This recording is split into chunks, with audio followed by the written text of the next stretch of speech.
असांजो साओ तो सहके हलो ॻोल्हियूं भेटाईअ खे। इहो गज़ल श्री खीमनी मूलाणी साईं जो लिखियलु आहे। कंहिं मैगज़ीन में छपिजो त तॾहिं खणी मुंहिंजे मन में इच्छा हुई इहो गज़ल रिकॉर्ड करे मां दोस्तनि तक पहुचायां। सो खीमनी मूलाणी तव्हांखे पंहिंजो गज़ल इहो ॿुधाइनि था, हिन जो पूरो तव्हां आनंद वठंदा। खीमनी मूलाणी। असांजो साहु थो सहके हलो ॻोल्हियूं भेटाईअ खे। वाह साईं। असांजो साहु थो सहके हलो ॻोल्हियूं भेटाईअ खे। इहो थो ज़ोर सां धड़के हलो ॻोल्हियूं भेटाईअ खे। त तलवार सिर मथां सूरज जलाए पेर थी वारी। त तलवार सिर मथां सूरज जलाए पेर थी वारी।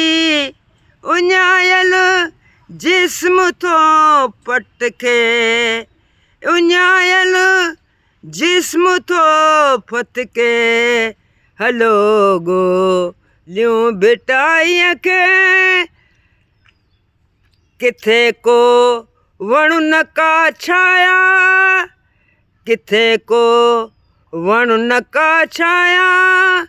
चमाटूं था हणनि झोला किथे को वण न का छाया। चमाटूं था हणनि झोला। रुगो रुञ बाहि थी भड़के हलो ॻोल्हियूं भेटाईअ खे। सजायो मूं चमन पंहिंजो बयाबां थो लॻे हाणे। सजायो मूं चमन पंहिंजो बयाबां थो लॻे हाणे। सहारे लाइ थो मन भटके हलो ॻोल्हियूं भेटाईअ खे। मकड़ विया खेत खे खाई बचो दाणो न खाइण लाइ। मकड़ विया खेत खे खाई बचो दाणो न खाइण लाइ। मुंहुं जज़्बो बदन थड़के हलो ॻोल्हियूं भेटाईअ खे।